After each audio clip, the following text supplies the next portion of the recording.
नमस्कार दोस्तों, स्वागत है आपका आपके अपने YouTube channel exam Guru tips and tricks में रेलवे ग्रुप डी परीक्षा फिजिक्स के क्लास नंबर 4 में आपका स्वागत है। फिजिक्स भौतिक विज्ञान टॉप 25 प्रश्न हम डेली कर रहे हैं। इसमें न्यूमेरिकल के क्वेश्चंस भी डालना है, ठीक है। ध्यान रखिएगा, 2 क्वेश्चन आपके न्यूमेरिकल के आ सकते हैं रेलवे ग्रुप डी परीक्षा में, ठीक। और फिजिक्स साइंस की बात करें, टोटल 25 क्वेश्चन आएंगे। हम कोशिश यही हमारी कि 25 में 25 आप करके आओ, जिसके लिए हम बायो की भी शुरू करेंगे आपके लिए, फिजिक्स भी करेंगे और केमिस्ट्री के सेपरेट में हम 10-15 क्लास आपको दे देंगे, जहां से क्वेश्चन बार बार बनते हैं, ठीक। तो आई होप आप चैनल को सब्सक्राइब कर लिया होगा। टेलीग्राम ग्रुप भी ज्वाइन कर लो, लिंक डिस्क्रिप्शन में मैंने दे दिया है, उसमें PDF आपको मिल जाया करेगी, ठीक। चलिए शुरू करें, ज्यादा टाइम वेस्ट नहीं करेंगे। चैनल को सब्सक्राइब कर लो, अपने दोस्तों को भी शेयर कर देना, ठीक। 3 नवंबर से अनअकैडमी की बात करें, टॉप एडुकेटर्स की टॉप बैचेज स्टार्ट हो गई, जिनको आप एनरोल कर सकते हो, जिसमें आपकी टीम फोनिक्स बैच है CGL CHSL एग्जाम 2021-22 के लिए, सफलता बैच है CGL CHSL एग्जाम के लिए 2021 के लिए 3 नवंबर से ये भी स्टार्ट हो रहा है।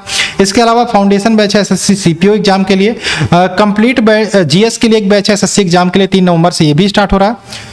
अग्नि बैच है प्रतियोगिता मंत्रा के द्वारा, ये आपकी बैच 15 नवंबर से स्टार्ट किया जा रहा है। इसके अलावा अनअकैडमी के ऐप पर आज के डाउट का फीचर मिल गया आपको। आप यहाँ पे देख सकते हो, ये वाला फीचर आप सभी के ऐप पे शो हो रहा होगा। आपको कोई भी डाउट होता है किसी भी क्वेश्चंस पे, यहाँ पे आप क्लियर कर सकते हो आज के डाउट सेक्शन पे जाके। इसके अलावा रेज हैंड का फीचर, यहाँ से आप लाइव क्लास का फील ले सकते हो, ऑफलाइन क्लास का फील ले सकते हो। लाइव क्लास के दौरान जो भी डाउट है आप अपने क्लियर कर सकते हो। इसके अलावा Unacademy SSC scholarship every Sunday होता है, जहाँ पे आप 1 ईयर का सब्सक्रिप्शन जीत सकते हो और भी बहुत सारे स्कॉलरशिप जीत सकते हो। लिंक डिस्क्रिप्शन में मैंने दे दिया है स्कॉलरशिप का, गुरु टिप्स कोड डाल के एनरोल कर लेना, ठीक। साथ में गुरु टिप्स कोड है आपका 10% डिस्काउंट पाने के लिए। चलिए शुरू करें। पहला क्वेश्चन आपके सामने स्क्रीन पर है। पृथ्वी से लेकर सूर्य तक की अनुमानित दूरी की लंबाई की यूनिट क्या है?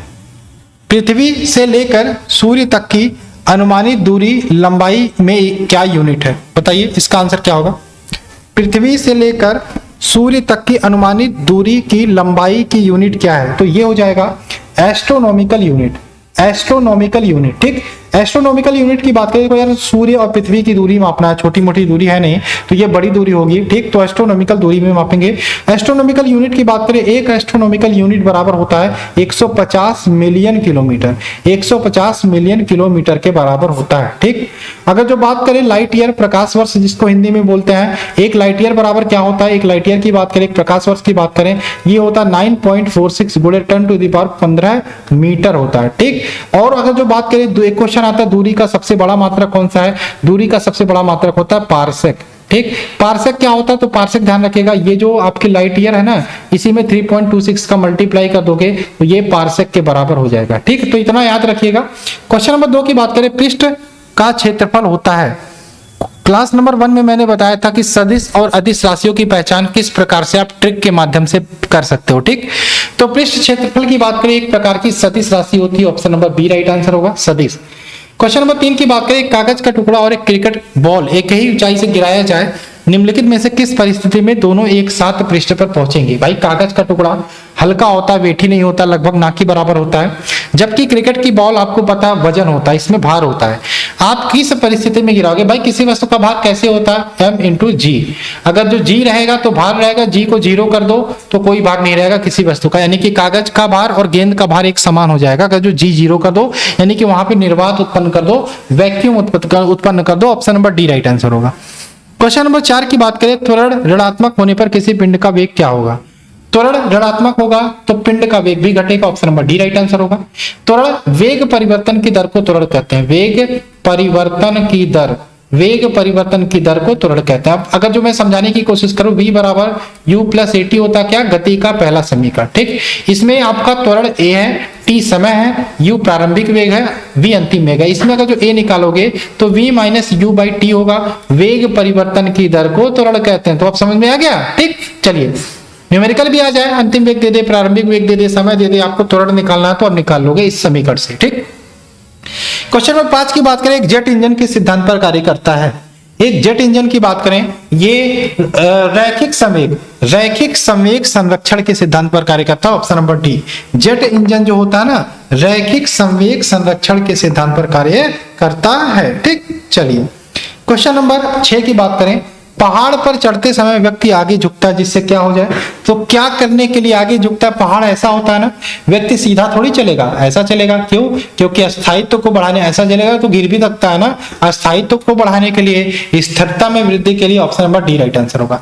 सेवन की बात करें, 20 किलोग्राम के एक पिंड को भूमि से उठाकर 1 मीटर ऊंचाई पर बनाए रखने के लिए, भाई ये आप खड़े हो ना, आपके हाथ में 20 किलोग्राम का वजन दे दिया, उठा के खड़े हो, क्या कुछ कर रहे हो? ऊपर नीचे कर रहे हो? कहीं और रख रहे हो? नहीं, आप पकड़े हो सिर्फ। तो आप जो कार्य कर रहे हो ना वो जीरो है, यानी कि कोई कार्य नहीं कर रहे हो। ठीक, कार्य किस प्रकार की राशि होती है? कार्य सदिश राशि होती है। कार्य का मात्रक क्या होता है? जूल होता है। ठीक, क्वेश्चन नंबर 8 की बात करें, किसी पिंड का वेग दोगुना होने पर उसकी गतिज ऊर्जा क्या होगी? इसको आप याद कर लो। ठीक, क्योंकि अगर जो डेरिवेशन समझाने बैठूंगा तो टाइम लग जाएगा 2 से 3 मिनट, तो टाइम नहीं है, एग्जाम है आपका, आपके सर पे। तो किसी भी पिंड का वेग जब भी दोगुना करोगे तो गतिज ऊर्जा 4 गुनी हो जाएगी। ठीक, गतिज ऊर्जा क्या होता है? काइनेटिक एनर्जी बराबर हाफ mv²। ये इसलिए मैं बता रहा हूं क्योंकि न्यूमेरिकल आए तो इसी पे लग जाएगा। ठीक, तो किसी पिंड का वेग, किसी वस्तु का वेग दोगुना करने पर उसकी गतिज ऊर्जा जो होगी ना वो 4 गुनी हो जाती है। क्वेश्चन नंबर 9 की बात करें, सुमेलित करना, सूची 1 को सूची 2 से सुमेलित करना। कोपरनिकस ने किसकी खोज की थी? केपलर ने किसकी खोज की थी? गैलीलियो ने किसकी खोज की थी? न्यूटन ने किसकी खोज की थी? बताइए भाई। गैलीलियो ने दूरबीन की भी खोज की थी, ध्यान रखिएगा। और गैलीलियो ने बृहस्पति के चंद्रमा की भी खोज की थी। ठीक, कोपरनिकस ने किसकी खोज की थी? कोपरनिकस ने सूर्य के केंद्रीय सिद्धांत की खोज की थी। ठीक, सूर्य के केंद्रीय सिद्धांत की। न्यूटन की बात करें, इन्होंने गुरुत्वाकर्षण नियम को दिया था, और केपलर ने ग्रहों की गति संबंधी नियम को दिया था। तो इस हिसाब से ऑप्शन नंबर डी यहाँ पे मुझे लग रहा है इसका सही आंसर होना चाहिए। चलिए क्वेश्चन नंबर 10 की बात करें, अंतरिक्ष यान के अंदर अंतरिक्ष यात्री अपना वजन कैसा महसूस करते हैं? अंतरिक्ष यान के अंदर अंतरिक्ष यात्री अपना वजन शून्य महसूस करते हैं, 0। Option number C right answer होगा। क्वेश्चन नंबर 11 की बात करें, निम्न में से कौन सा सरल आवर्त गति का लक्षण है? कौन सा सरल आवर्त गति का लक्षण है? गति आवर्ती होती है, सही है। इसके त्वरण विस्थापन का समानुपाती होता है। गति माध्य स्थिति अथवा साम्यावस्था परितः सरल रेखीय होती है। यहाँ पे उपयुक्त सभी option number D right answer होगा। 12 की बात करें, अगर केस नली का व्यास दोगुना कर दिया जाता है तो केस नली में चढ़ने वाले द्रव की ऊंचाई पर क्या प्रभाव पड़ेगा?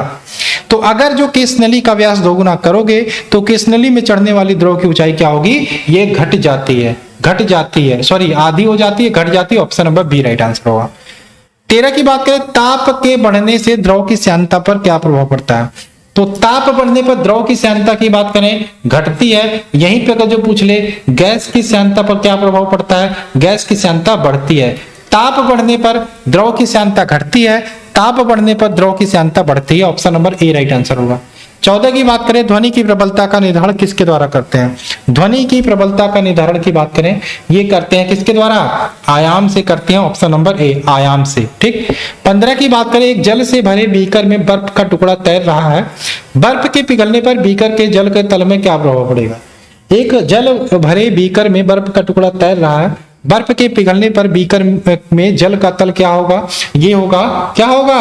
पूर्वतः बना रहेगा। भाई ये मुझे लगता है एग्जाम में कम से कम 20 बार ये क्वेश्चन आया होगा। जो बच्चे थोड़ी बहुत तैयारी करते होंगे उनको ये क्वेश्चन रट गया होगा। तो ध्यान रखिएगा, बाल्टी ले लो, भगोना ले लो, किसी बाल्टी ले लो, भगोना ले लो, गिलास ले लो, आप उसमें पानी भर लो और आप बर्फ का टुकड़ा डाल लो और ये सोचो कि बर्फ पिघलेगा तो जल का तल ऊपर हो जाएगा। ऐसा कुछ नहीं होने वाला, जल का तल ज्यों का त्यों बना रहेगा। Option number C right answer होगा। 16 की बात करें, गाड़ी के रेडिएटर में जल का प्रयोग किस कारण से किया जाता है? क्योंकि जल का उच्च विशिष्ट घनत्व के कारण यहाँ पे जल का प्रयोग करते हैं। Option number B right answer होगा।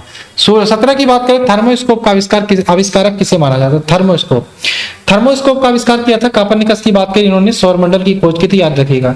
सौर मंडल की खोज किसने की थी? कोपरनिकस ने। और थर्मोस्कोप का आविष्कार किया था गैलीलियो ने। Option number A right answer होगा। 18 की बात करें, घर के बिजली का बिल किसके आधार पर आता है?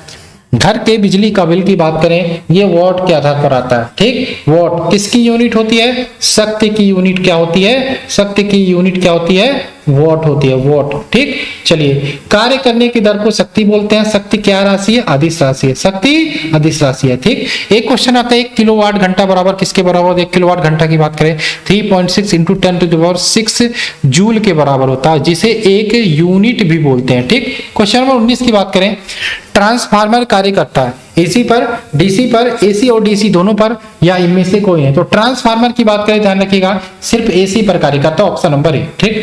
4 और ट्रांसफार्मर क्वेश्चन पूछता है किस सिद्धांत पर कार्य करता है, तो विद्युत चुंबकीय प्रेरण, विद्युत चुंबकीय प्रेरण के सिद्धांत पर कार्य करता है। ठीक। क्वेश्चन नंबर 20 की बात करें, मुक्त रूप से निलंबित सुई चुंबक किस दिशा की ओर संकेत करती है। धागा लो, चुंबक बांध दो, तो ये हमेशा नॉर्थ साउथ, उत्तर दक्षिण की दिशा की ओर संकेत करती है, option number B right answer होगा। 21 की बात करें, जल में आंशिक रूप से तिरछी डूबी पेंसिल का भाग कैसा होता है। जल में आंशिक रूप से तिरछी डूबी पेंसिल का भाग की बात करें तो ये तली की ओर तिरछा मुड़ा हुआ प्रतीत होता है, option number A right answer होगा। किसके कारण होता है, प्रकाश के अपवर्तन के कारण, प्रकाश के अपवर्तन के कारण। ठीक।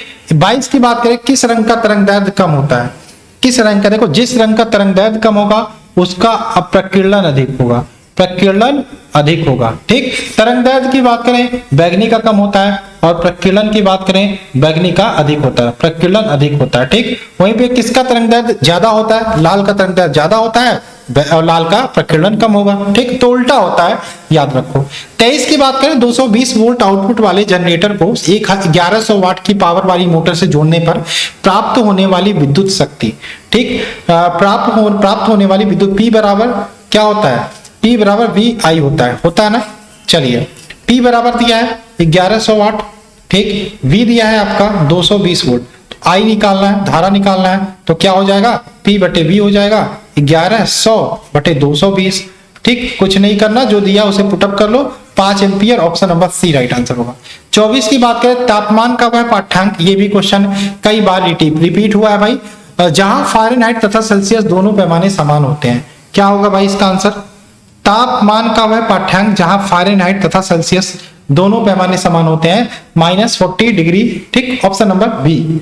25 की बात करें, एक वस्तु के संवेग की गणना कीजिए जिसका द्रव्यमान 50 किलोग्राम और 6 मीटर प्रति सेकंड के वेग से गतिमान है। ठीक। जिसका द्रव्यमान 50 किलोग्राम और 6 मीटर प्रति सेकंड के वेग से गतिमान है, तो संवेग P बराबर होता है द्रव्यमान गुणे वेग, यानी कि P बराबर mv। ठीक। m दिया है कितना, 50 किलोग्राम, V दिया है 6। ठीक। मल्टीप्लाई कर दो, 300 यूनिट क्या होती है किसकी, संवेग की, किलोग्राम मीटर प्रति सेकंड, तो 300 किलोग्राम मीटर प्रति सेकंड, ऑप्शन नंबर इसका बी राइट आंसर होगा। तो ये थे आज की क्लास के 25 क्वेश्चन।